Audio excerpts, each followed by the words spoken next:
سبحانه وتعالى له الحمد في الأولى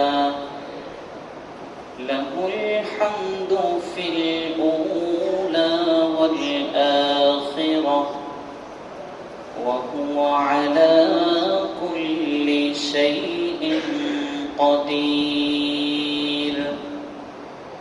اللهم إنا نشهدك ونشهد ملائكتك وحملة عرشك وجميع خلقك أنك أنت الله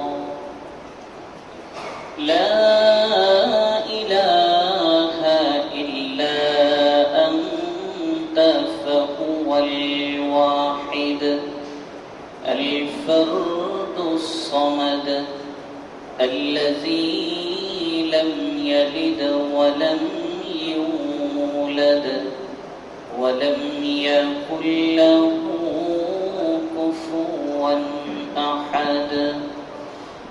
أما بعد فأعوذ بالله من الشيطان الرجيم. بسم الله الرحمن الرحيم.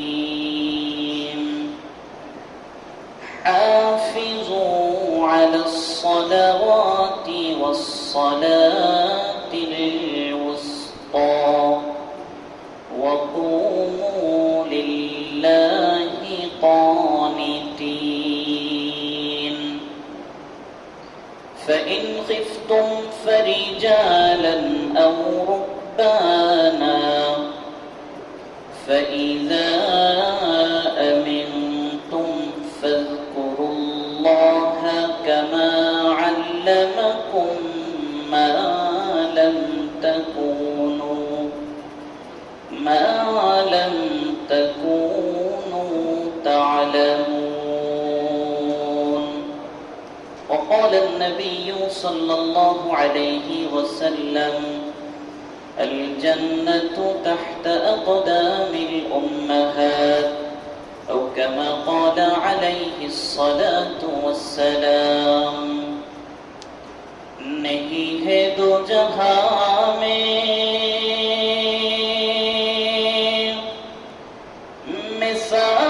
मिसाले मुहम्मद जमाले खुदा है कमाले मुहम्मद बलगल उला बिकमालिही। সবাই পারেন তো এটা না? একটু পড়েন। বলগল উলা বিকমালিহি কশফত দুজা বিজমালিহি حسنت جميع خصاله صلوا عليه وآله। মরণ থেকে যতই পালাও মরণ তোমায় লইবে ঘিরি। যদিও সুদূর আকাশ পানে পালাও সেথা লাগিয়ে সিঁড়ি। বলগল উলা বিকমালিহি কশফত দুজা বিজমালিহি حسنت جميع خصاله صلوا عليه وآله لا إله إلا الله একসাথে لا إله إلا الله জোরে لا إله إلا الله لا إله إلا الله لا إله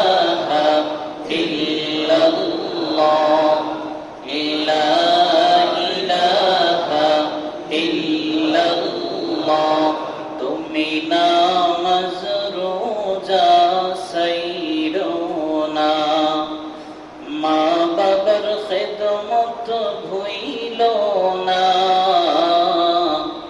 খেদমত করলে মা আর বাবার জান্নাতে হবে তোমার ঠিকানা। লা ইলাহা ইল্লাল্লাহ, একসাথে লা ইলাহা ইল্লাল্লাহ, লা ইলাহা ইল্লাল্লাহ, লা ইলাহা ইল্লাল্লাহ, লা ইলাহা ইল্লাল্লাহ, মুহাম্মাদুর রাসূলুল্লাহ সাল্লাল্লাহু আলাইহি ওয়াসাল্লাম। আপনারা সবাই কেমন আছেন? একসাথে বলেন, সবাই কেমন আছেন? আল্লাহ পাক রব্বুল আলামিন আমাদেরকে পবিত্র মাগরিবের নামাজ আদায়ের পরে গোটা বিশ্বের মধ্যে আল্লাহ পাক রব্বুল আলামিনের পরে যে বিষয়খানা আমাদের কাছে সব থেকে পবিত্র, তা হচ্ছে আল্লাহ তাআলার বাণী। সেই কোরআনুল কারীমের তাফসীর শুনবার জন্য আমরা বসেছি। আল্লাহ তাআলা আমাদেরকে অবশ্যই সৌভাগ্যশীলদের কাতারে রেখেছেন বিধায় আমরা বসতে পারছি, অন্যথায় আমরা এখানে বসতে পারতাম না। অন্যদের মতো আমরা মসজিদ থেকে নামাজের পর বের হয়ে চলে যেতাম। আল্লাহ পাক রব্বুল আলামিন আমাদেরকে বসার জন্য তৌফিক দিয়েছেন। এতে কি আমরা খুশি নাকি বেজার? খুশির আওয়াজে একবার পড়ি আলহামদুলিল্লাহ।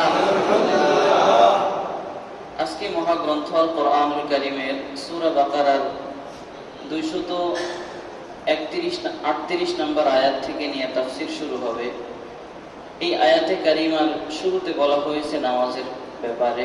এর পরবর্তীতে আবার আপনাদের ধারাবাহিক যেই আলোচ্য বিষয় ছিল তালাক, সেই তালাকের আলোচ্য বিষয়ও কিছু থাকবে। এরপরে হচ্ছে মানুষ মরার থেকে অনেক দূরে পলায় না, এই জন্য বাংলায় একটা কবিতাও বললাম।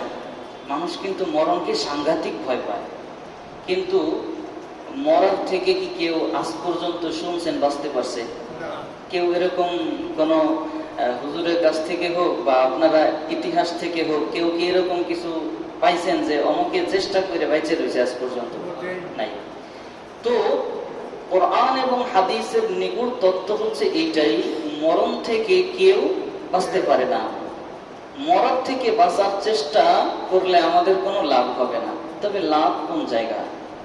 মরার থেকে আমাদের বাঁচার এই রাস্তাটা না খুঁজে মরার পরে বাঁচার কোন রাস্তা আছে, মরার পরে বাঁচার কোন রাস্তা আছে, সেই রাস্তাগুলো আমাদেরকে খুঁজতে হবে। তো ঠিক ওই একই বিষয়ের উপরে আল্লাহ পাক রব্বুল আলামিন বলছেন যে ওইখানের মানুষগুলো অনেক ভয়ে থাকতো যে তারা মরবে না, তারা এলাকার থেকে পলায়ন করত, দূরে যাইতো। কিন্তু আল্লাহ পাক রব্বুল আলামিন তাদেরকে সমূলে সেখানে মরণ দিয়ে দিয়েছেন, তাদের সেখানে ইন্তেকাল হয়ে গেছে। এই কয়েকটা বিষয়ের উপরে আমরা আজকে আলোচনা করব। আল্লাহ তাআলা আমাকে সঠিকভাবে আপনাদেরকে বোঝানোর জন্য এবং আপনাদের সবাইকে আল্লাহ পাক রব্বুল আলামিন যেন বোঝার তৌফিক দেন। সবাই পড়ি আমিন। আউযু বিল্লাহি মিনাশ শাইতানির রাজীম। বিসমিল্লাহির রহমানির রহিম। হাফিজু আলাস সালাওয়াতি ওয়াস সালাতিল উসতা ওয়া কুমু লিল্লাহি কানিতিন। হাফিজু, তোমরা হেফাজত করো, আলাস সালাওয়াতি ওয়াস সালাতিল উসতা, সব নামাজগুলোকে তোমরা হেফাজত করবে। হেফাজত মানে সংরক্ষণ করবে। সংরক্ষণ, নামাজ তো আমরা পড়ে চলে যাই, সংরক্ষণ হয় কেমন কইরা? যখন আমি নামাজে দাঁড়াই, আমার কাঁধের ভিতরে ফেরেশতারা আছে, আমরা সবাই জানি কিরামান কাতিবিন। কয়জন ফেরেশতা? দুইজন। একজনের নাম কিরামান আর একজনের নাম কাতিবিন। কিন্তু বিষয়টা আসলেও তা না। বিষয়টা হচ্ছে কিরামান কাতিবিন। কিরামান অর্থ হচ্ছে সম্মানিত, কিরামান অর্থ হচ্ছে সম্মানিত, কাতিবিন মানে হচ্ছে দুইজন লেখক। কাতিবিন অর্থ দুইজন লেখক, তার মানে হচ্ছে সম্মানিত দুইজন লেখক আমাদের সাথে আছে। এখন একজনের নাম কিরামান আর একজনের নাম কাতিবিন, বিষয়টা তা না। তাইলে যেমন এখানে যিনি নামাজ পড়ান ওনারে আমরা সবাই কি বলি? ইমাম সাহেব হুজুর। ওনার নাম কি ইমাম সাহেব হুজুর? নির্দিষ্ট একটা নাম আছে না? নির্দিষ্ট একটা নাম আছে। তো আমরা এই ফেরেশতাদের নাম জানি না। এখন ওনাদেরকে আমরা ওইভাবে চিনি যে কিরামান কাতিবিন, দুই ঘাড়ে দুই ফেরেশতা আছে। তবে হ্যাঁ, ওনাদের পরিচয়, একজন ডান একজন বাম পাশে। তো ডান পাশে যিনি আছেন উনি হচ্ছেন আমির সাহেব, ডান পাশে যিনি আছেন উনি হচ্ছেন আমির সাহেব মানে নেতা, আর বাম পাশে যিনি আছেন উনি হচ্ছেন মামুর মানে নেতার সহকারী। তো আমির সাহেব সবসময় ভালোর দিকে দিক নির্দেশনা দেয়, এই তুই মসজিদের থেকে চলে যাবি, না না না একটু বয়, একটু বয়, বেশি কাজ, তাহলে একটু বসে চলে যা, যেহেতু কাজ আছে তাহলে তোরে আল্লাহ সব দিয়ে দিবে কাজের জন্য। আর যদি শয়তানি কয় এই না খবরদার বসিস না, ওঠ ওঠ, তো আমির সাহেব বারবার বাধা দেন। যিনি ফেরেশতা ভালো, যিনি আমল নামার সবগুলি যিনি লিপিবদ্ধ করেন, উনি বলে উঠিস না, একটু বয়, তোর তো বাহিরে কাজ নাই। তো আল্লাহ পাক রব্বুল আলামিন যদি ওই ব্যক্তিকে সৌভাগ্যশীলদের কাতারে রেখে থাকেন তবে ও বসতে পারে, আর না হয় আর বসতে পারে না। প্রত্যেকটা ভালো কাজের একই সিস্টেম। তো আমির সাহেব তিনি তো ভালো কাজ হওয়ার সাথে সাথে, কেমন হওয়ার সাথে সাথে মনে মনে বলে যে আমি মাগরিবের নামাজ আজকে পড়বো, বাসায় সব সময় পড়ি, আজকে মসজিদে গিয়েই আমি পড়বো। আমির সাহেব সাথে সাথে কবুল একটা মাগরিবের নামাজের সব তার আমল নামায় লিখে দেয়, সুবহানাল্লাহ। আর যদি আবার মনে মনে কয় যে না রে আজকে তো কেমন কেমন আকাশ, বৃষ্টি টিষ্টি হইতে পারে, বাহিরের অবস্থা ভালো না, কারফিউ চলে, যাব না আজকে মসজিদে, তো এই কথা বলার সাথে সাথে, মনে কল্পনা করার সাথে সাথে বাম পাশে যিনি থাকেন মামুর, উনি আমির সাহেবের অনুমতি ছাড়া আবার কোনো কাজ করতে পারে না। উনি কলম চালানোর অনুমতি ডান পাশের থেকে নিতে হয়। বলে যে আমির সাহেব ও তো মসজিদে যাবে না, মনে মনে দৃঢ় সংকল্প করছে, তবে এটা ও তো মাগরিবের আগে যাইতেও পারে, মাগরিবের আগে কি করতে পারে? যাইতেও পারে। তো মাগরিবের পর্যন্ত ওকে অপেক্ষা করায়।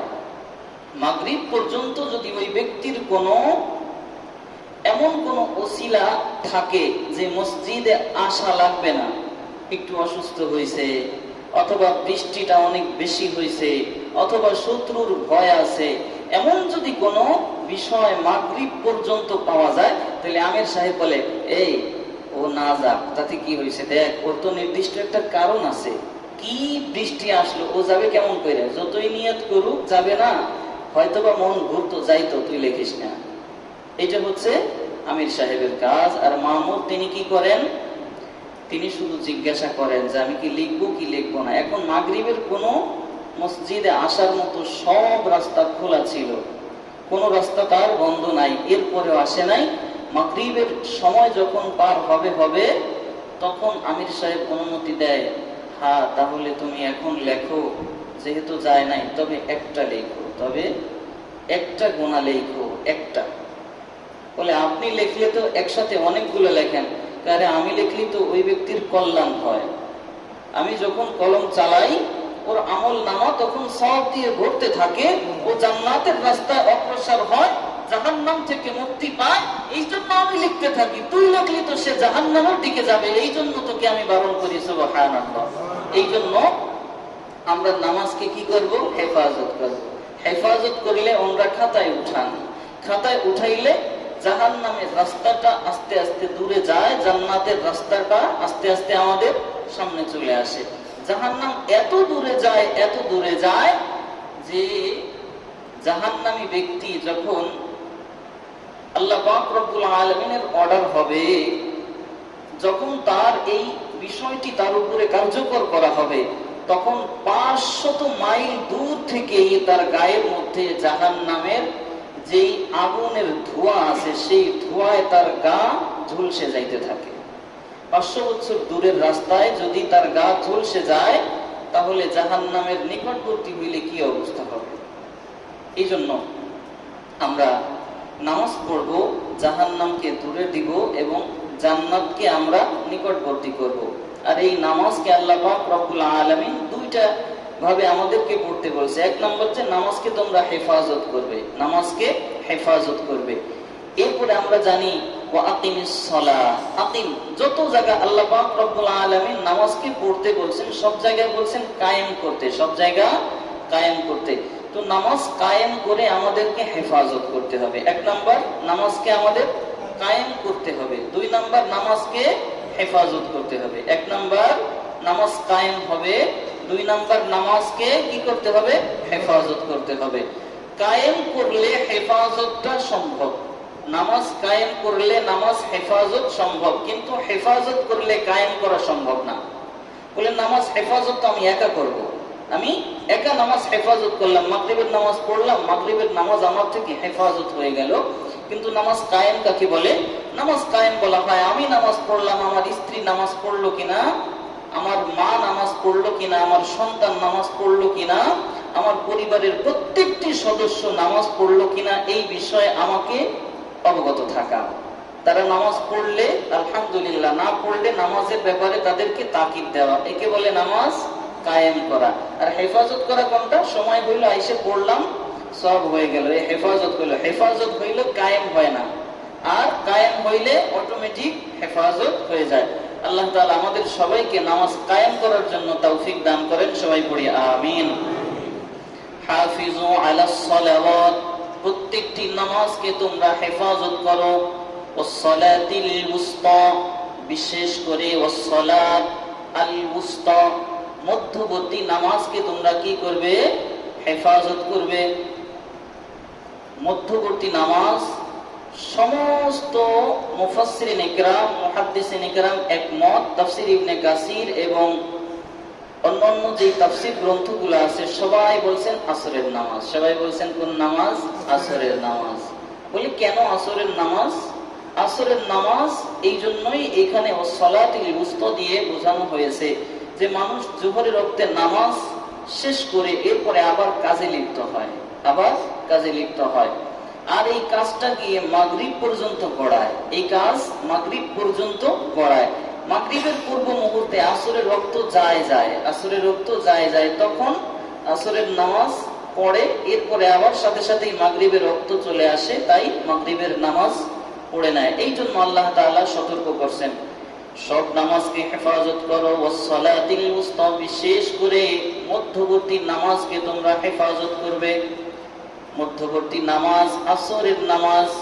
এই আসর সম্পর্কে আল্লাহ পাক রব্বুল আলামিন কোরআনে কারীমের 30তম পারায় একটা সূরা দিয়ে দিয়েছেন, ওয়াল আসরি ইন্নাল ইনসানা লাফি খুসর।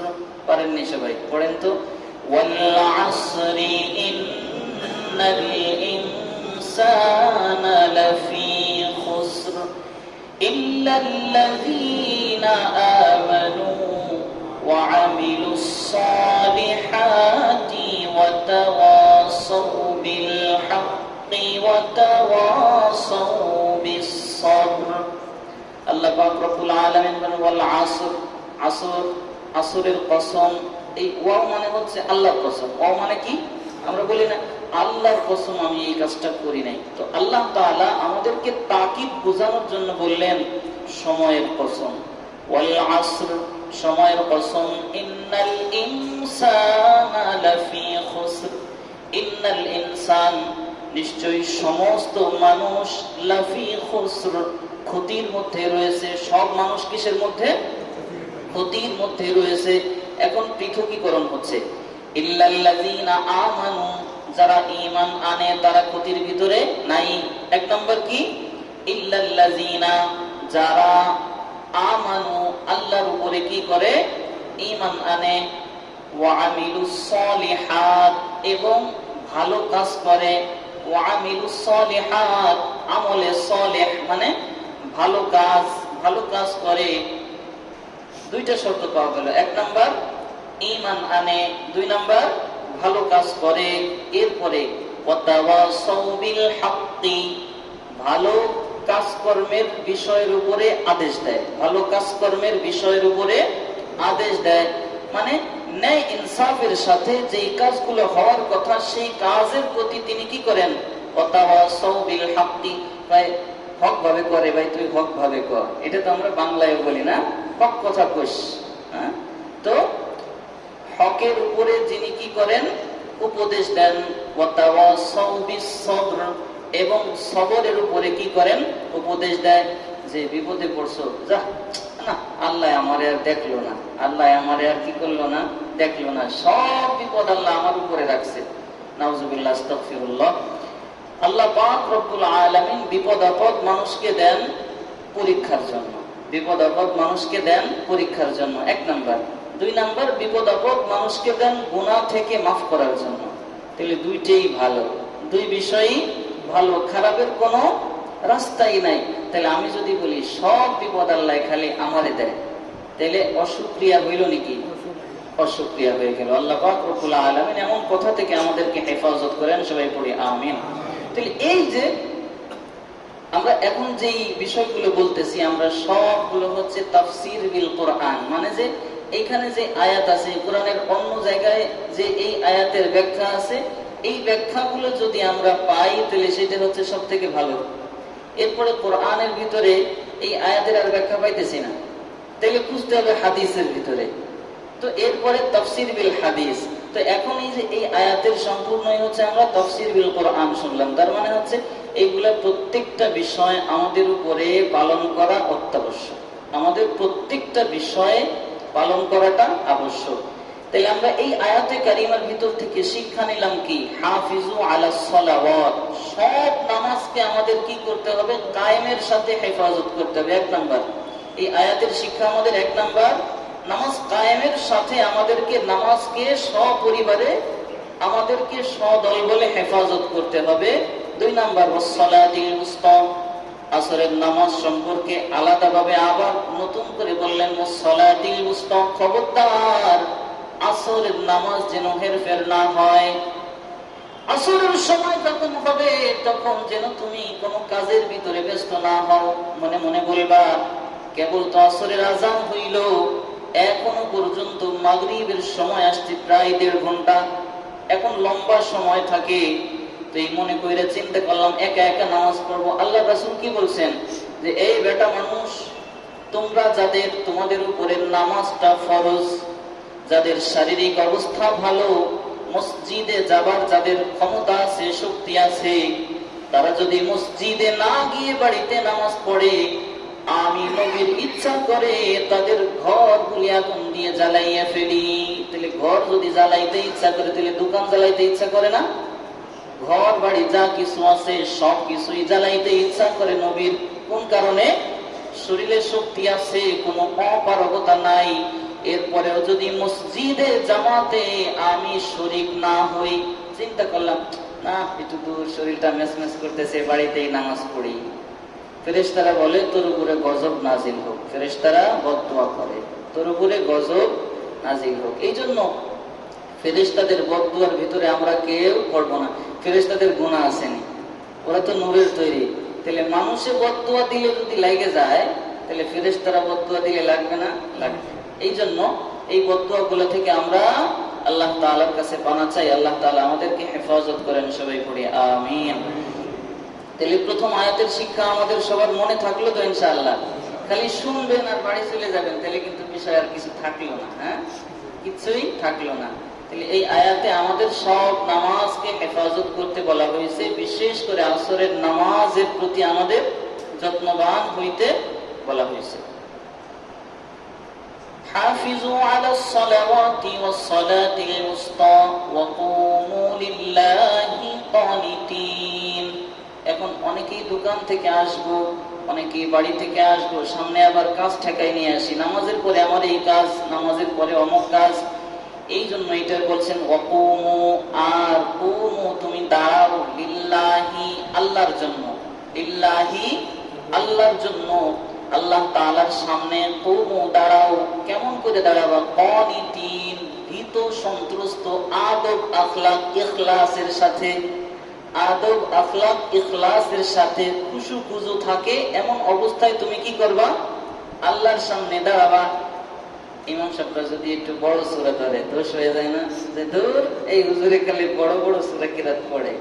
আবার যদি একটু তাড়াতাড়ি হয়, হুজুর দাওয়াত আছে নাকি নামাজের পরে, তো সব দিকে বিপদ। হ্যাঁ, আমি যে মসজিদে নামাজ পড়াই, ওই গেদাকালের থেকে আপনার লম্বা করে নামাজ পড়া আমাদের হচ্ছে অভ্যাস হয়ে গেছে। তো আমার মুসল্লিরা ওইটা অ্যাকসেপ্ট করতে পারে না। মাঝখানে এই আমার বদনাম হয়ে গেছিল যে হুজুর সবই ঠিক আছে, হুজুর হলো বাচ্চা আর হলো হুজুর লম্বা নামাজ পড়ে, ছোট মানুষ এত লম্বা নামাজ পড়বে কেন? তো সেইটা, হ্যাঁ, এই জন্য নামাজ যে আমি পড়বো, ইমাম সাহেব পড়বে, এ কি যার যার ব্যক্তিগত নাকি সবাইরে নিয়ে পড়ে? এই স্বার্থ কি ইমাম সাহেবের একার নাকি গোষ্ঠী সহ সবার? সকলের জন্য। ইমাম সাহেবের পিছনে যারা আছে সব ইমাম সাহেবের গোষ্ঠী জ্ঞাতি, সব হচ্ছে ইমাম সাহেবের গোষ্ঠী জ্ঞাতি। যিনি নামাজে দাঁড়ান উনি তো পিছনের সব মানুষের জিম্মাদারি ঘাড়ে নিয়ে এরপরে দাঁড়ান। তাহলে তুমি যে তার ভুল ধরো, লজ্জা করে না একটু? আল্লাহ রাসূল বলছেন এই সমস্ত মানুষদের থেকে বড় আর বেয়াদব কোন সমাজের ভিতরে হইতে পারে না। এই জন্য এরকম কিছু আমি করব না, এরকম কিছু করব না। আল্লাহ তাআলা হেফাজত করেন, সবাই পড়ি আমিন। তাহলে নামাজে দাঁড়াবো কেমন করে? অনেকগুলো সিফত বলছি। ওয়াকুমু লিল্লাহ, আল্লাহ তাআলার সামনে দাঁড়াবো। লিল্লাহি কানিতিন, খুশু খুজু, আদব আখলাক ইখলাস, আদব আখলাক ইখলাসের সাথে খুশু খুজু নিয়া আল্লাহ তাআলার সাথে কথা বলবো, নামাজের জন্য দাঁড়াবো। খুশু খুজু কাকে বলে? খুশু খুজু বলা হয় যে আমি নামাজে দাঁড়াইলাম, দোকান যে বন্ধ করে আসছি, দোকানের কোনো টেনশন আমার মাথার ভিতরে আসে না, দোকানের কোনো টেনশন আমার মাথার ভিতরে কাজ করে না, এইটাকে বলে খুশু খুজু। বাহিরের কোনো টেনশন মাথার ভিতরে নামাজ চলাকালীন সময়ে আসে না, এইটাকে বলা হয় খুশু খুজু নিয়ে নামাজ আদায় করা। এরকম নামাজ যদি পড়তে পারি, সেই নামাজ হলো হাফিজু আলাস সালাওয়াত, নামাজকে সংরক্ষণ করা। এরকম না হইলে নামাজ সংরক্ষণ হয় না, নামাজ সংরক্ষণ হয় না। নামাজ একদিক দিয়ে সংরক্ষণ করে উপর দিয়ে করলাম, নিচ দিয়ে বের হইয়া নামাজ চলে গেল, এরকম হয়। যদি নামাজের ভিতরে আদব আখলাক খুশু খুজু না পাওয়া যায়, ওই নামাজ আল্লাহ তাআলার আসমান পর্যন্ত উঠতে পারে না। তাহলে নামাজ আমরা পড়বো খুশু খুজুর সাথে, একাগ্রতা নিয়ে, একাগ্র চিত্তে আমরা নামাজ আদায় করব। فَإِنْ خِفْتُمْ فَرِجَالًا أَوْ رُكْبَانًا فَإِذَا أَمِنْتُمْ فَاذْكُرُوا اللَّهَ كَمَا عَلَّمَكُمْ مَا لَمْ تَكُونُوا تَعْلَمُونَ فَإِنْ خِفْتُمْ, যদি ভয় হয়, যদি ভয় হয়, ফারিজালান, হাঁটার অবস্থায়, আও রুকবানা, অথবা সোয়ারি অবস্থায়, ফাইজা আমিনতুম, আর যখন নিরাপদ হও, ফাযকুরুল্লাহ, আল্লাহ তাআলাকে স্মরণ করো, কামা আল্লামাকুম মা লাম তাকুনু তা'লামুন, যেমনি ভাবে তোমাদেরকে শিক্ষা দেওয়া হয়েছে, মা লাম তাকুনু তা'লামুন, যেই বিষয়টা তোমরা ইতিপূর্বে জানতে না। মানে হচ্ছে নামাজ যে আমরা পড়ি, এই নামাজ তো আল্লাহ রাসূলের কাছ থেকে আমরা শিখছি। আল্লাহ রাসূল শিখানোর আগে নামাজের সিস্টেম কেমন, নামাজে কোথায় কি পড়বো, এগুলো আমরা কি করতাম না, জানতাম না। ফাইন খিফতুম, এটা হচ্ছে যুদ্ধের ময়দানের আয়াত, এটা যুদ্ধের ময়দানের আয়াত। এই মাসআলাটা আমরা অনেকেই গাড়ি ঘোড়ার ভিতরে ফিটিং করে দেই, গাড়ি ঘোড়ার ভিতরে ফিটিং করি এই মাসআলা আমরা। দেখেন আল্লাহ তাআলা বলছেন ফাইন খিফতুম, যদি নামাজের সময় হয়। সুতরাং ফাইন খিফতুম, এখন তোমার ভয় হইল। কিসের ভয়? যুদ্ধ চলতেছে, যুদ্ধ চলতেছে, তরবারির ঝংকারও চলতেছে, এমন সময় নামাজের রক্ত হয়ে গেল। তুমি টাইম দেখলা জোহরের রক্ত হয়ে গেছে। ফারিজালান, এমন তো অবস্থায় তুমি তো যুদ্ধের ময়দানে হাঁটাহাঁটি করতেছো। আও রুকবানা, অথবা সোয়ারির উপরে তুমি আসো, ঘোড়ার উপরে, উটের উপরে বসা অবস্থায় তুমি যুদ্ধে রত আছো। তাহলে তুমি কি করবা? নামাজ ছাড়বা না? না না, নামাজ ছাড়বা না।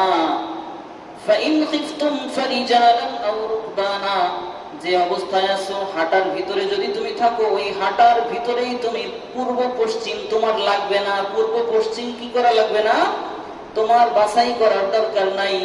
তুমি যদি হাঁটার ভিতরে থাকো, হাঁটার ভিতরে ইশারায় ইশারায় মুখ চলবে, ইশারা হবে, যুদ্ধ চলবে, নামাজ যুদ্ধ দুইটা একসাথেই তুমি চালাই যাবে। এরপরেও নামাজ ছাড়ার কোনো রাস্তা নাই। তাহলে দোকান খুলে যদি নামাজে আসার বাহানা দেয় তাহলে কি কাজ হয়? যুদ্ধের ময়দানে যদি আল্লাহ পাক রব্বুল আলামিন নামাজ ছাড়ার আদেশ না দেন তাহলে আর কোথায় দিবে? যুদ্ধ বলতে কোন যুদ্ধ? আল্লাহর দ্বীনকে আল্লাহর জমিনে প্রতিষ্ঠিত করবার জন্য যেই যুদ্ধ করা হয় সেই যুদ্ধ।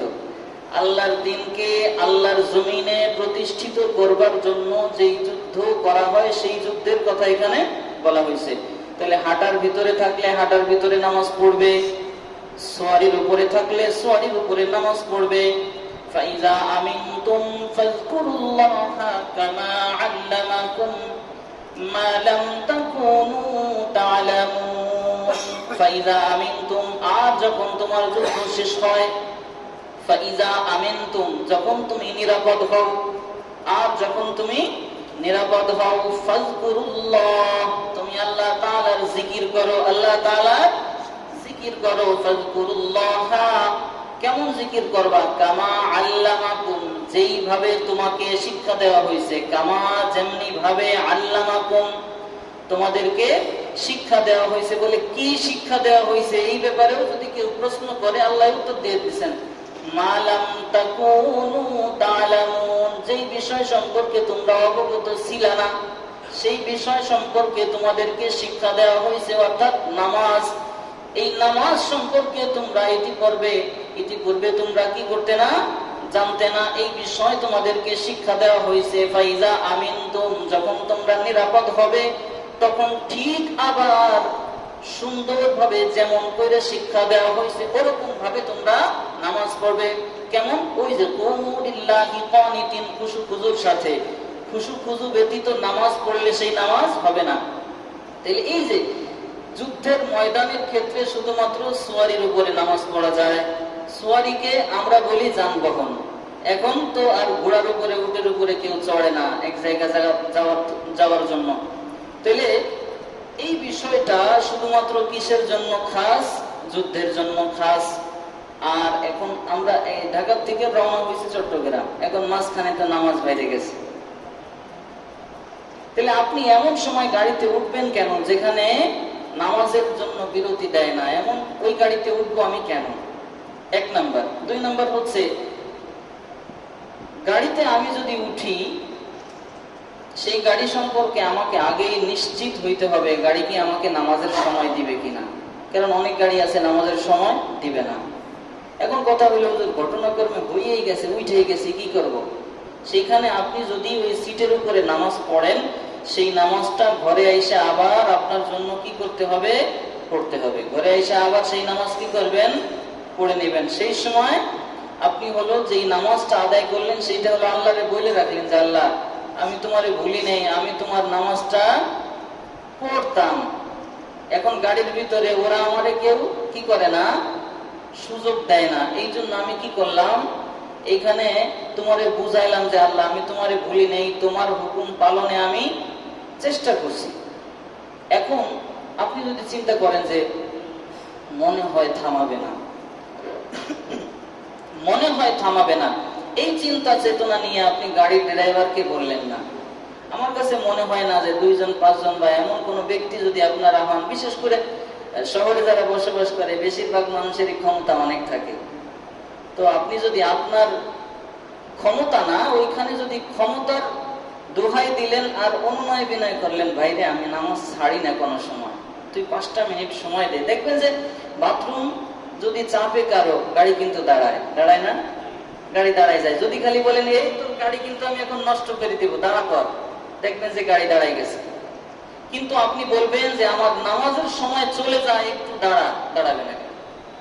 তাহলে কেন দাঁড়াবে না কেন?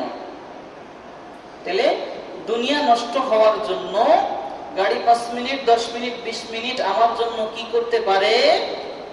দাঁড়াইতে পারে। যে দুনিয়ার পয়সা নষ্ট হবে, গাড়ি যদি নষ্ট হয় ওইখানে, তাহলে অন্য অন্য যাত্রীরা ক্ষতিগ্রস্ত হবে, আর আমি নামাজ না পড়লে আমার আখিরাত নষ্ট হয়, এই ব্যাপারে কারো কোনো মাথা ব্যথা নাই।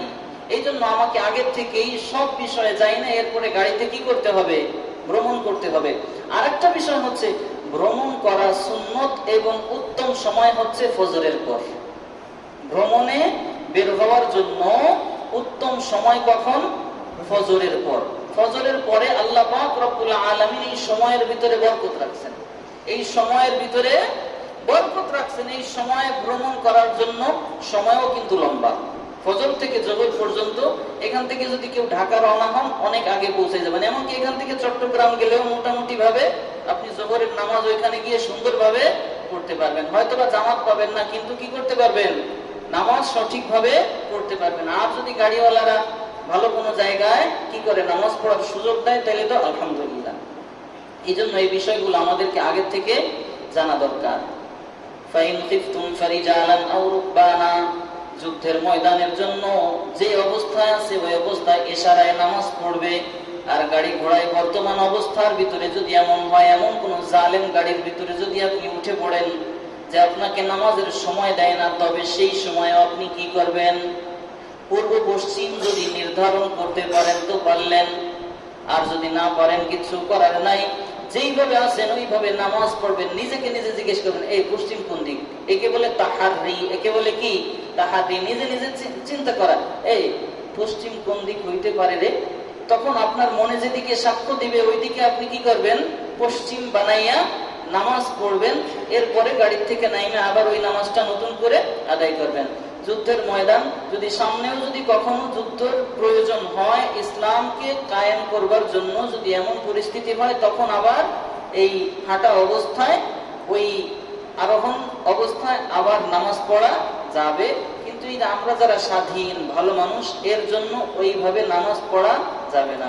দেখবেন সব গাড়িওয়ালারা এখন মুফতি সাহেব, সব গাড়িওয়ালারা মুফতি সাহেব বলে দেয় যে এইভাবে নামাজ পড়ে নেন, এইভাবেই হয়ে যায়, এইভাবে নামাজ পড়ে নেন, এইভাবেই হয়ে যায়।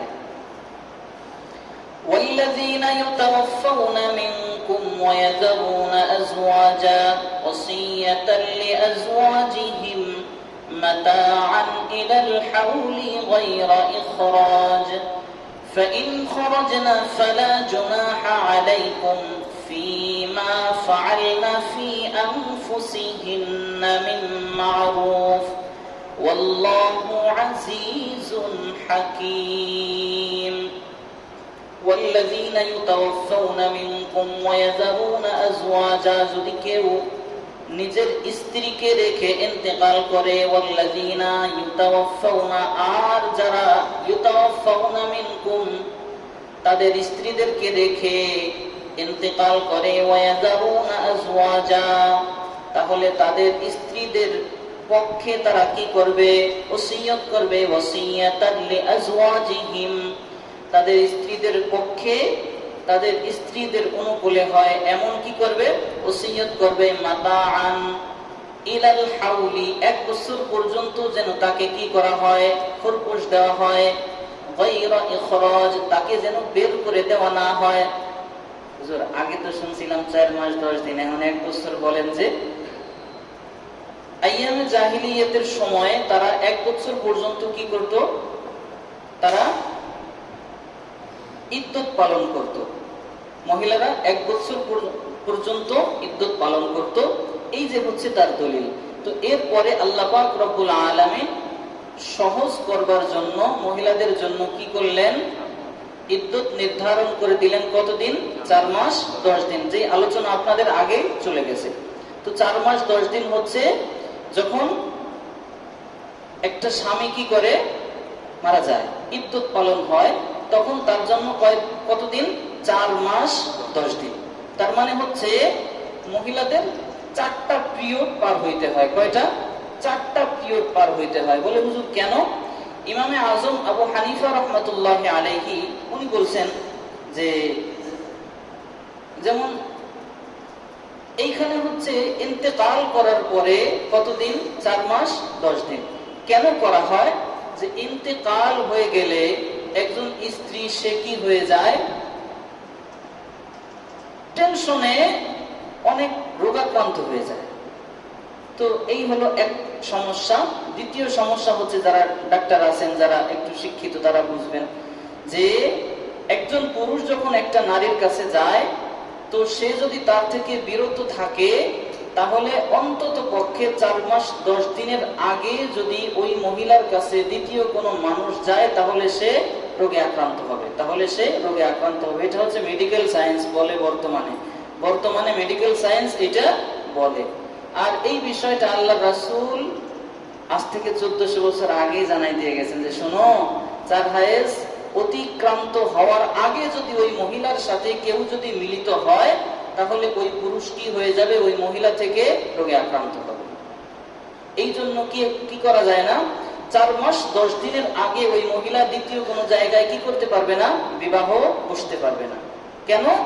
যে সে রোগ ছড়াবে, তার থেকে আর একটা পুরুষ রোগে আক্রান্ত হবে। কেন? আগে যিনি তার স্বামী ছিলেন, প্রত্যেকটা মানুষের এক এক প্রকারের এক একটা পয়জন থাকে শরীরে, এক এক প্রকারের এক একটা পয়জন থাকে, এক একটা। এই জন্য দেখবেন ছোট্ট শিশুকে ডাক্তাররা বলে আপনারা কি করবেন না, সরাসরি লিপ কিস করবেন না। কেন?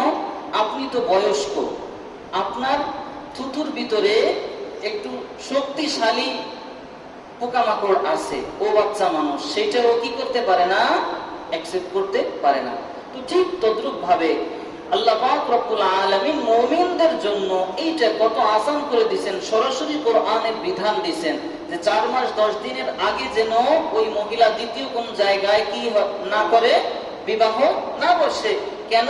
যাতে করে আরেকটা মানুষ ক্ষতিগ্রস্ত হয়। এই জন্য আল্লাহ পাক রব্বুল আলামিন বিধান দিয়েছেন। আর এই 1 বছর মাতাআন ইলাল হাওলি গায়রা ইখরাজ, যে 1 বছর হচ্ছে আইয়ামে জাহিলিয়াতের যুগে তারা কি করত, 1 বছর পর্যন্ত তারা এই ইদ্দত পালন করত, যে স্বামী মারা গেছে 1 বছরের আগে অন্য কোনো জায়গায় কি করা যাবে না, বিবাহ বন্ধনে আবদ্ধ হওয়া যাবে না।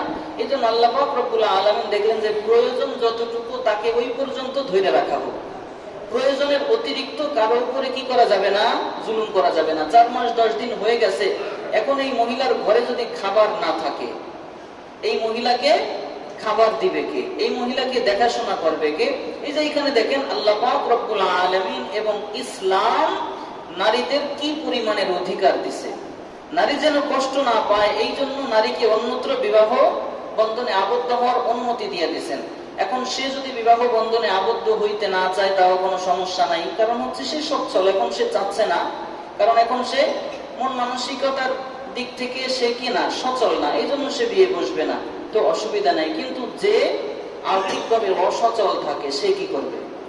তার তো বাধ্য হয়ে আরেক জায়গায় বিবাহ বন্ধনে আবদ্ধ হইতে হবে। এখন তার জন্য যদি 1 বছর নির্ধারণ করে দেওয়া হয়, 1 বছরের আগে তুমি কি করতে পারবা না, বিবাহ বন্ধনে আবদ্ধ হইতে পারবা না, তাহলে কি তার উপরে জুলুম আবশ্যক হইল? জুলুম হয়ে গেল তার উপরে। এই জন্য আল্লাহ পাক রব্বুল আলামিন এই আইয়ামে জাহিলিয়াতের এই অবস্থাটাকে কি করে দিয়েছেন, বাতিল করে দিয়েছেন। আল্লাহ পাক রব্বুল আলামিন বলছেন যে তোমরা কতদিন, 4 মাস 10 দিন কি করবা, ইদ্দত পালন করবা, এরপরে আর ইদ্দত পালন করা লাগবে না, এরপরে আর কোনো ক্ষতি নাই, এই জন্য ইদ্দত আর নাই। এই জন্য আল্লাহ পাক রব্বুল আলামিন 4 মাস 10 দিনের বিধান কায়েম করে দিলেন। মাতাআন ইলাল হাওলি গায়রা ইখরাজ, এখন তাকে কি করা যাবে না, ঘর থেকে বের করে দেওয়া যাবে না। এখান থেকে আরেকটা মাসআলা আমরা জানি, যদি কোনো মহিলা তার স্বামী ইন্তেকাল করে এবং তার কোনো সন্তান না থাকে, তার যদি কোনো সন্তান না থাকে, তাহলে তার স্বামীর রেখে যাওয়া সম্পদ থেকে সে 8 ভাগের 1 ভাগ পাবে। স্বামীর রেখে যাওয়া সম্পদের যদি সন্তান থাকে, তাহলে কয় ভাগ? 8 ভাগের 1 ভাগ। আর যদি কোনো সন্তান ওই মহিলার না থাকে, তবে 4 ভাগের 1 ভাগ পাবে। 4 ভাগের 1 ভাগ পাবে যদি সন্তান না থাকে। বলে সন্তান নাই, এই জন্য তাকে দেখাশোনা করবারও মানুষ নাই, এই জন্য ইসলাম তাকে একটু বেশি দিয়ে দিল।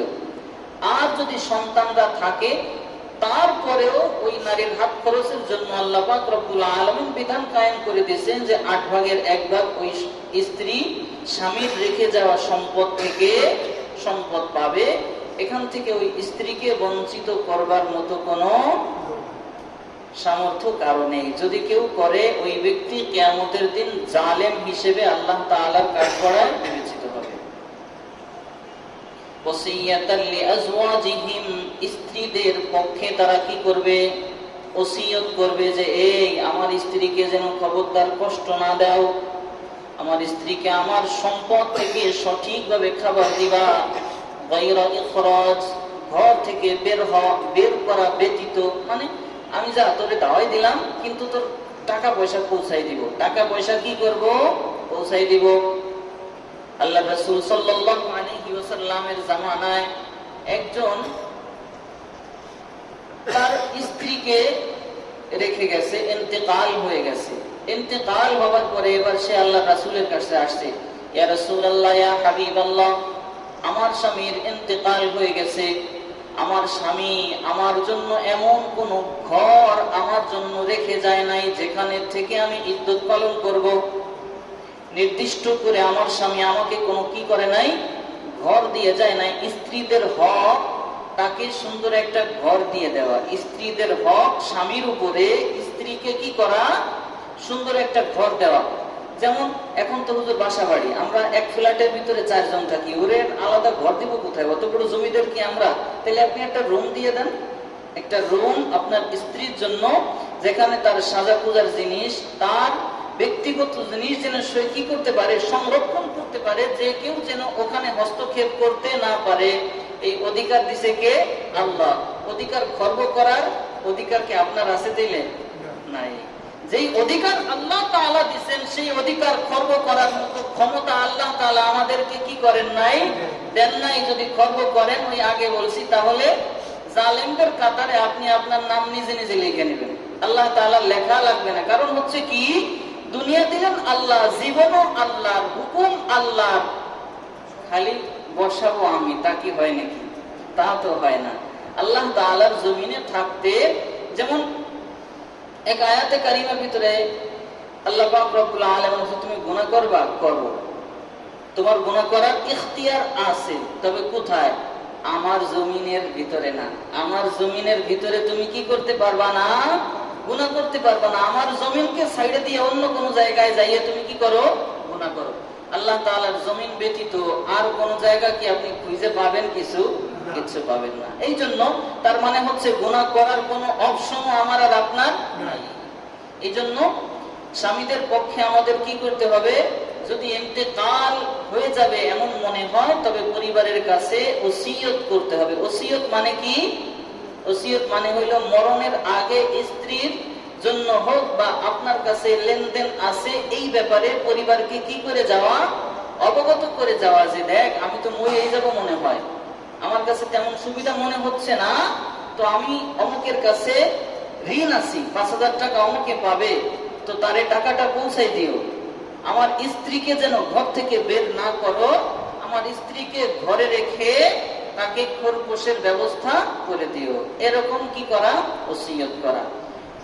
فَإِنْ خَرَجْنَا فَلَا جُنَاحَ عَلَيْكُمْ فِيمَا فَعَلْنَ فِي أَنفُسِهِنَّ مِنْ مَعْرُوفٍ فَإِنْ خَرَجْنَا, যদি কি করে, فَإِنْ خَرَجْنَا, সে মহিলা যদি কি করে, চলে যায়, বের হয়, فَلَا جُنَاحَ عَلَيْكُمْ, মহিলা যদি চলে যায় স্বেচ্ছায়, তাহলে তোমাদের জন্য কোনো ক্ষতি নাই। মানে স্বামী ওসিয়ত করে গেছে যে এই আমার স্ত্রীকে তোমরা কি করো না, বের করে দিও না। এরপরে ওই স্ত্রী ওইখানে কি করেন নাই, স্বাচ্ছন্দ্য বোধ করেন নাই, এই জন্য সে কি করছেন, বের হয়ে গেছেন। তাহলে ফালা জুনাহা আলাইকুম, পরিবারকে আল্লাহ তাআলা বলতেছেন, তাইলে তোমরা পরিবার বর্গ তো তাকে বের করো নাই, এখন তোমাদের ফালা জুনাহা, কোনো কি নাই, ক্ষতি নাই, আলাইকুম, তোমাদের উপরে, ফিমা ফাআলনা ফি আনফুসিহিন্না মিন মারুফ, সে ন্যায়সঙ্গত ভাবেই তোমাদের কাছ থেকে কি করেছে, বের হয়েছে, এই জন্য কি নাই, কোনো দোষ নাই। এখন আল্লাহ রাসূল সাল্লাল্লাহু আলাইহি ওয়াসাল্লাম, ওই যে বললাম যে এক মহিলা আল্লাহ রাসূলের কাছে গেছে, ইয়া রাসূলুল্লাহ, ইয়া হাবিবাল্লাহ, আমার স্বামী ইন্তেকাল করছে, কোনো ঘর বাড়ি রেখে যায় নাই নির্দিষ্ট করে, তাহলে আমি কি করব? অন্যত্র বাবার বাড়ি চলে যাব কিনা? আল্লাহ রাসূল সাল্লাল্লাহু আলাইহি ওয়াসাল্লাম খেয়াল করেন নাই, প্রথমে কি করেন নাই, খেয়াল করেন নাই, বলছে চলে যাও। তো চলে যাইতে বলছে, ওই মহিলা যখন হাঁটা দিছে তখন আল্লাহ রাসূল চিন্তা করলেন কি সিদ্ধান্ত দিলাম, কোন ব্যাপারে দিলাম। তো আল্লাহ রাসূল বলেন এদিকে আসো। আল্লাহ রাসূল আবার কি করলেন, ওই মহিলাকে ডাক দিলেন, এই তুমি কি বলছো আবার বলো। তো বলল, আমার স্বামীর ইন্তেকাল হয়েছে, আমার স্বামী নির্দিষ্ট ভাবে আমাকে কোনো ঘর দিয়ে যায় নাই, তাহলে আমি ইদ্যত পালন করব কেমন করে, বাবার বাড়ি চলে যাব, এই বিষয়ের উপরে আপনার কাছে অনুমতি চাইলে আপনি বললেন চলে যাও। না না না, যে বাড়িতে এতদিন পর্যন্ত তুমি ছিলে ওই বাড়িতেই 4 মাস 10 দিন পর্যন্ত তুমি থাকবে, এইটাই হচ্ছে তোমার উপরে। এই প্রকারের আমলই হচ্ছে আল্লাহ পাক রব্বুল আলামিনের পক্ষ থেকে তোমার উপরে। আর এই যে ফালা জুনাহা আলাইকুম, যদি মহিলারা বের হয়, এই হচ্ছে সেইটা যে আইয়ামে জাহিলিয়াতের ওই 1 বছরের নিয়মের সাথে ছিল, 1 বছরের নিয়মের সাথে ছিল। ওয়াল্লাহু আজিজুন হাকীম, আর আল্লাহ পাক রব্বুল আলামিন আজিজ হাকীম। আজিজ মানে কি? আজিজ মানে হচ্ছে বাদশা। কেমন বাদশা? যেই বাদশার ক্ষমতার সামনে কেউ টিকতে পারে না, মানে মহাপরাক্রমশালী। আজিজুন হাকীম, তো তিনি হচ্ছে আল্লাহ পাক রব্বুল আলামিন। এই শেষে এই সমস্ত কথাগুলো কেন দেন? কারণ হচ্ছে এই যে খুব শক্ত নিয়ম কানুন করা হয়েছে, শক্ত নিয়ম কানুন করা হয়েছে। যেমন বর্তমান কারফিউ চলে, এই কারফিউটা চাইলেই কি আমাদের এই মসজিদের যিনি ইমাম সাহেব আছেন তিনি কি চালু করতে পারবেন? কারফিউ চালু করার ক্ষমতা আছে? ক্ষমতা নাই। এই কারফিউ চালু করতে হইলে ওইরকম ক্ষমতা যার আছে সে হচ্ছে এই কারফিউ চালু করতে হয়, এরকম যাদের ক্ষমতা আছে। তো আল্লাহ পাক রব্বুল আলামিন যে আয়াতের শেষে শেষে একটু একটু বলে দিয়ে বোঝান, যে ক্ষমতাগুলোর কথা আমি বললাম, যে নিয়ম নীতির কথা বললাম, আমি আল্লাহ ব্যতীত এই ক্ষমতা আর কারো নাই, এমন নিয়ম নীতি করার মালিক কেবল আমি আল্লাহ তাআলার, আর কারো নাই। যেমন চাইলেই আমি আর আপনি কিন্তু কারফিউ ভাঙতে পারবো না, ভাঙতে পারবো না। এই জন্য যার যেই ক্ষমতা আছে সে সেই ক্ষমতার উপরে থাকবে, ওইভাবেই ক্ষমতা কি করবে? প্রয়োগ করবে।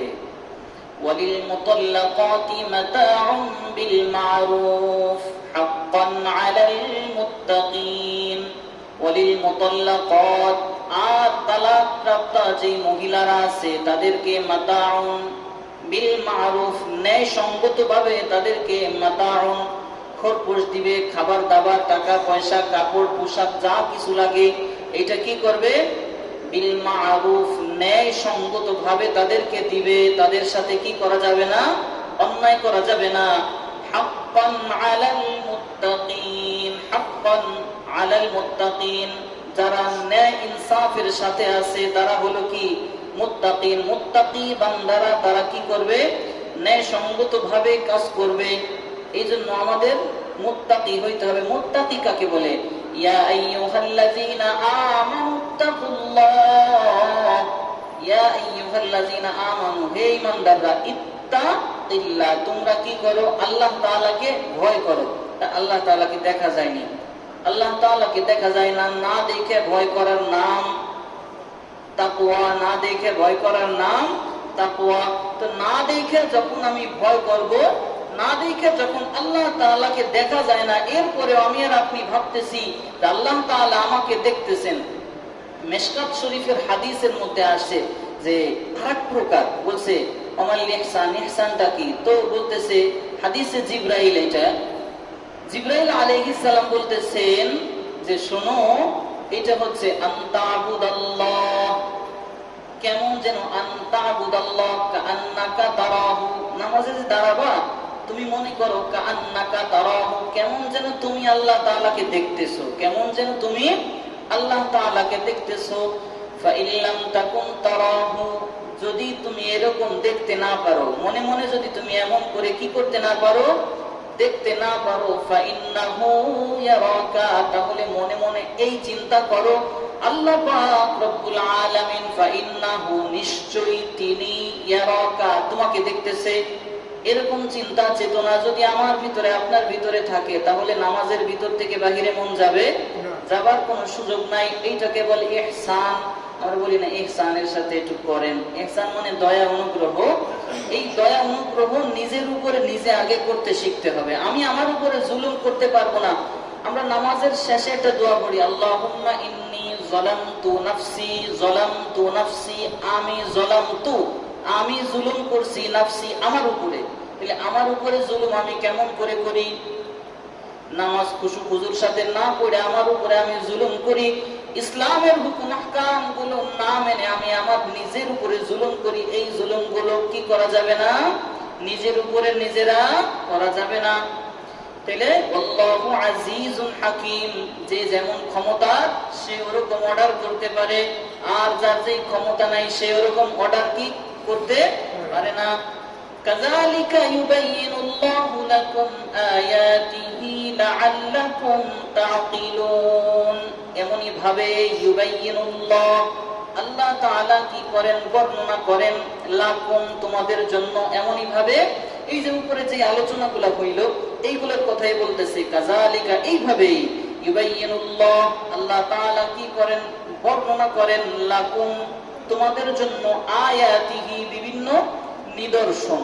বিভিন্ন আয়াতের ভিতর, আয়াত মানে হচ্ছে নিদর্শন, আবার আয়াত মানে হচ্ছে এই যে এক আয়াতের থেকে আর এক আয়াত পর্যন্ত শেষ।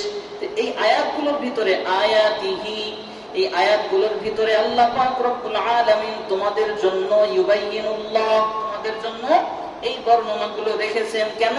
লাআল্লাকুম, যাতে করে তোমরা, লাআল্লাকুম যাতে করে তোমরা, তাকিলুন বুঝতে পারো। এই ভেঙ্গে চুরে এত কিছু বলার উদ্দেশ্য কি? লাআল্লাকুম তাকিলুন, যাতে করে তোমরা বুঝতে পারো। তাহলে এই যে আমরা এতক্ষণ পর্যন্ত শুধু হুকুম আহকাম বুঝলাম, এরপরে আল্লাহ পাক রব্বুল আলামিন নতুন একটা বিষয়, ওই যে বললাম একটা বাংলা কবিতা বলছি যে নতুন একটা বিষয় আল্লাহ পাক রব্বুল আলামিন বলেন, আলাম তারা ইলাল্লাযীনা খারাজু মিন দিয়ারিহিম ওয়া হুম উলুফুন হাযারাল মাউত। আলাম তারা, কি তোমরা কি দেখো না?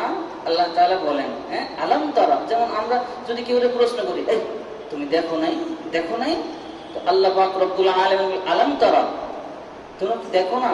ইলাল্লাযীনা, যারা, খরাজু বের হয়েছে, মিন দিয়ারিহিম ওয়া হুম উলুফুন হাযারাল মাউত, একটা জায়গা থেকে অনেকগুলো মানুষ, তারা, অধিকাংশ তাফসীরের ভিতরে লেখছে প্লেগ রোগ, মানে হচ্ছে মহামারী। মহামারী থেকে তারা কি করছে? বের হয়েছে। বের হইয়া বলতেছে, এই জায়গা মহামারী হয়েছে, এখানে থাকা যাইব না, এখানে কি করা যাবে না? থাকা যাবে না, থাকলে আমাদের ইন্তেকাল হয়ে যাবে। মরাকে সাংঘাতিক ভয় পায়, এই জন্য বের হয়ে যায়। কোন কোন বর্ণনায় আসছে তারা 4000 মানুষ। কত হাজার? 4000 মানুষ। তাফসীর ইবনে কাসিরের আরেক বর্ণনায় আসছে তারা হচ্ছে 8000 মানুষ। তারা 8000 মানুষ, 4000 হোক বা 8000 হোক, 4000 এর নিচে না, 8000 এর বেশি না, তো ধরলাম 4000। 4000 মানুষ এক জায়গা থেকে বের হয়। আর আল্লাহ পাক রব্বুল আলামিন বলেন, ওয়া হুম উলুফুন হাযারাল মাউত, মৃত্যু থেকে তারা ভয় পায়। আর বরঞ্চ তাদের শত সহস্রদের কাছে, এই শত সহস্র মানুষ, এত মানুষ ভয়তে পালাইলো, তারা জানেও না তাদের কাছে মৃত্যু, তাদের কাছে মৃত্যু। মৃত্যু কি দেখা যায় নাকি? মৃত্যু তো দেখা যায় না, তো তাদের কাছে কাছে মৃত্যু, অথচ তারা তাদের স্থান ত্যাগ করছে কিসের জন্য? মরণ থেকে বাঁচার জন্য তারা স্থান ত্যাগ করছে। আল্লাহ পাক রব্বুল আলামিন বলেন, ফাকালা লাহুমুল্লাহু মুতু, ফাকালা লাহুম, তাদেরকে আল্লাহ পাক রব্বুল আলামিন, ফাকালা লাহুমুল্লাহ, আল্লাহ পাক রব্বুল আলামিন তাদেরকে বলেন, মুতু তোরা মর, মুতু তোরা মর। সুম্মা আহইয়াহুম, অতঃপর তারা আবার কি করলো? জীবিত হইল। এই মরলো আর জীবিত হইল, কত সংক্ষিপ্ত আকারে হয়ে গেল না? তো হাদিসের ভিতরে আসছে, ঐতিহাসিকদের কিতাবের মধ্যে লিখছেন, এই জাতি যখন এত সংখ্যক মানুষ দূরে চলে গেছে, তারা ইন্তেকাল করবে না, ইন্তেকাল না করে তারা পলায়ন করছে। আল্লাহ পাক রব্বুল আলামিন যখন দেখলেন এরা তো মরার জন্য এত ভয় পায়, মরাকে এত ভয় পায়, তাহলে ওদেরকে আমি পাকড়াও করি। আল্লাহ পাক রব্বুল আলামিন 2 জন ফেরেশতা পাঠান। কয়জন? 2 জন ফেরেশতা আসে, ওই দুইজন ফেরেশতা তাদের কাছে আসার পরে এমন গতিতে চিৎকার মারে, মুখ দিয়ে এত জোরে আওয়াজ করে, আওয়াজ করার সঙ্গে সঙ্গে আজরাইল আলাইহিস সালাম ওদের সপরিবারে ওই পুরা 4000 মানুষের ইন্তেকাল একসাথে দিয়ে দেয়। একসাথে কি হয়ে যায়? ইন্তেকাল হয়ে যায়। 4000 মানুষ সেখানে ইন্তেকাল হয়। মাটি দেবার মানুষ নাই, পুঁতে রাখবে তাও কোনো মানুষ নাই, কেউ জানে না তারা ওখানে এত দূরে গেছে, ইন্তেকাল হয়ে যায়। এরপরে আল্লাহ পাক রব্বুল আলামিন একটা সময় ওই জায়গা দিয়ে একজন নবীকে হাঁটাইয়ে নেন। এখন নবী দেখে কি ব্যাপার, এই জায়গা হাড্ডি কুড্ডি মনে হয়। কি মনে হয়? হাড্ডি কুড্ডি কেমন? ধরেন কয়েক বছর পর যদি এখান দিয়ে অতিক্রান্ত হয় কেউ, তখন হাড্ডি কুড্ডির একটা কি থাকবে? রেখা চিহ্ন থাকবে। তো ওই নবী এত মানুষ একসাথে ইন্তেকাল করলো কেন? এই জন্য আল্লাহ পাক রব্বুল আলামিনের কাছে দোয়া করে, ও মালিক আল্লাহ, এই মানুষগুলো এত মানুষ একসাথে ইন্তেকাল করলো, তুমি তাদেরকে আবার জীবিত করে দাও, আমি তাদেরকে একটু দেখি। ওই নবীকে আল্লাহ পাক রব্বুল আলামিন শিখিয়ে দেয়, এ নবী তুমি আমার কাছে বলো, তুমি আমার কাছে কি করো বলো। আল্লাহ তাআলা তাকে কি করতেছে? শিখাই দিতেছে, এই তুমি আমার কাছে বলো। বলে কি বলবো? তুমি আমার কাছে বলো, আল্লাহ এই মানুষগুলোর হাড়গুলো একত্রিত করে দাও। নবী বলে, আল্লাহ তুমি মানুষগুলোর হাড্ডিগুলো একত্রিত করে দাও। সাথে সাথে হাড্ডিগুলো কি হয়ে যায়? মাটির থেকে ঝনঝন করে আলাদা হয়ে একটার সাথে আরেকটা, ওই কঙ্কাল দেখেন না হাসপাতালে খাড়া করে রাখে, একটার সাথে একটা খাড়া হয়ে গেছে। এখন নবী আশ্চর্য তামাশা দেখতেছে, হায় হায় এ কি অবস্থা। এখন বলতেছে, আল্লাহ এ তো তুমি কঙ্কাল দিলা, আমি তো মানুষ দেখতে চাইছি। আল্লাহ পাক রব্বুল আলামিন বলে, ও দোস্ত এবার তুমি দোয়া করো, আল্লাহ এই হাড্ডি গুলোর উপরে তুমি আবার গোশত দিয়ে সুন্দর আবরণ দিয়ে দাও। ওই ব্যক্তি বলে, আল্লাহ এই হাড্ডি গুলোর উপর দিয়ে তুমি সুন্দরভাবে গোশত দিয়ে আবরণ দিয়ে দাও। আল্লাহ পাক রব্বুল আলামিন কবুল করে। এখন মাটির দিকে তাকায় দেখে মাটির থেকে উঠে উঠে সব হাড্ডির উপর দিয়ে সুন্দর কি হয়ে যাইতেছে? এই গোশতর আবরণ হয়ে যায়, রগ রেশা হয়ে যায় তার সামনের উপরে। সে এই তামাশাগুলো দেখতেছে। এবার মানুষ হইল, কিন্তু নড়ে চড়ে না, কথা বলে না। তো আল্লাহ পাক রব্বুল আলামিন বললেন, ও দোস্ত এবার তুমি আমার কাছে দোয়া করো, আল্লাহ যার ভিতরে যেই প্রাণগুলো সঞ্চালন করা ছিল, যার কলবের ভিতরে যে অন্তরগুলো ছিল, ওই অন্তরগুলো তুমি প্রত্যেকের ভিতরে ভিতরে ফিটিং করে দাও। আল্লাহ পাক রব্বুল আলামিনের কাছে তার নবী এই দোয়া করে, আল্লাহ প্রত্যেকের রূহটা তুমি প্রত্যেকের ভিতরে দিয়ে দাও। দেওয়া মাত্র আল্লাহ পাক রব্বুল আলামিন এই কথা শুনে বলে, ঠিক আছে কবুল করলাম। সবকিছু শিখাই দিছে কে? আল্লাহ। সবকিছু শিখাই দিল আল্লাহ, আবার ওই ব্যক্তিকে দিয়ে বলাইলো। তার মানে কি? এই দেখবেন বিভিন্ন বিধানগুলো নবীর উপরে আমাদের কি করা, নবীদের উপরে আমাদের জন্য বলা যায়, ইয়া রাসূল আপনি এইটা করেন। তার মানে কি? ও রাসূল আপনি যে করবেন বিষয়টা তা না, আপনার উম্মতরা এইটা করবে, আপনার উম্মতরা এইটা করবে। এই জন্য আল্লাহ পাক রব্বুল আলামিন তার নবীকে দিয়ে বলছেন, যেমন ইয়া আইয়ুহাল মুযাম্মিল কুমিল লাইলা ইল্লা কলিলা, দাঁড়ান, লাইলা রাত্রের বেলায়, ইল্লা কলিলা, যেমন রাত্রকে 3 ভাগ যদি করা হয়, তাহলে 2 ভাগ যদি পার হয়, তাহলে শেষে অল্প ভাগ থাকে। ইল্লা কলিলা, আপনি দাঁড়ান, রাত্রের অল্প ভাগের ভিতরে আপনি কি করেন? দাঁড়ান। দাঁড়ান মানে কি?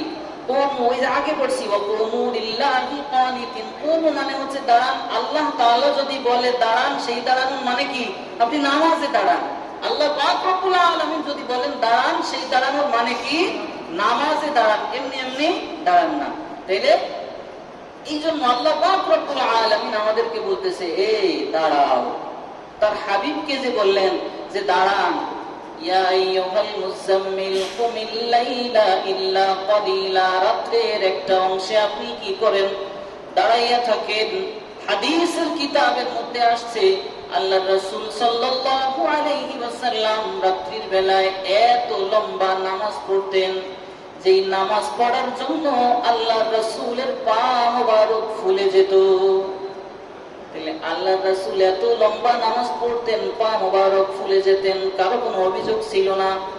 আমাদের এশার নামাজ যদি 4 রাকাতে 10 মিনিট 15 মিনিট হয়ে যায়, মানুষের অভিযোগের শেষ থাকে না। কোরআনে কারীম তিলাওয়াত আল্লাহ রাসূলের জবানে এত মধুর ছিল, এত সুন্দর ছিল। ওই সময় আবু জাহেল, উতবা, সাইবা সবাই কি করতো? শুনতো না?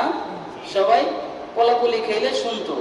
একজনের পরে যেই একজনের গায়ের সাথে আর একজনের গায়ে ধাক্কা লাগে, এই বেটা তুই আছিস কি লেগা? পরে এই কালকে সকালে আসিস, কালকে কথা হবে।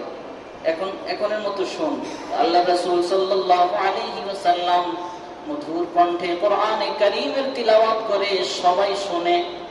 এর পরের দিন আদেশ হয়, খবরদার খবরদার, মুহাম্মাদের কোরআন তিলাওয়াত আর কেউ শুনতে যাবে না।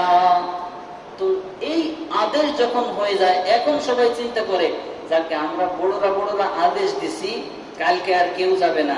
বড়রা এই নিয়ত কইরা বড়রা আগে চলে গেছে। বড়রা কি করছে? আগে চলে গেছে। এখন আগে যাবার পরে কাশি টাশি আসে না মাঝে সাঝে? কাশি টাশি আসে, নড়াচড়া হয়, তো দেখে আরেকজনের সাথে ধাক্কা লাগে, কি রে কালকে না নিয়ম হইল কেউ যাবে না। তো পরে প্রত্যেকে বলে, মুহাম্মাদুর রাসূলুল্লাহ সাল্লাল্লাহু আলাইহি ওয়াসাল্লামের জবানের কোরআন তিলাওয়াত এত মধুর আর এত সুন্দর লাগে যে নিয়ম করার পরেও আমরা সেই নিয়ম নিজেরাই ভঙ্গ করি। এই জন্য কোরআনে কারীম বলে এই মজাটা কখন লাগে? যখন অন্তরে নূর থাকে। যখন অন্তরে কি থাকে? নূর থাকে। যখন নামাজ পড়বার জন্যই আমি আসি, নামাজের জন্যই যখন আসি, তখন আর কোনো কি থাকে না ভাই? বিরক্তি থাকে না ভিতরে, তখন মজা থাকে। এই জন্য আমরা কি করব? নামাজের সময় নামাজ পড়বার জন্য আসব, অন্য কোনো কারণে আসব না। ফাকালা লাহুমুল্লাহু সুম্মা আহইয়াহুম। তো ওই যে হাজার হাজার মানুষ কি করলো?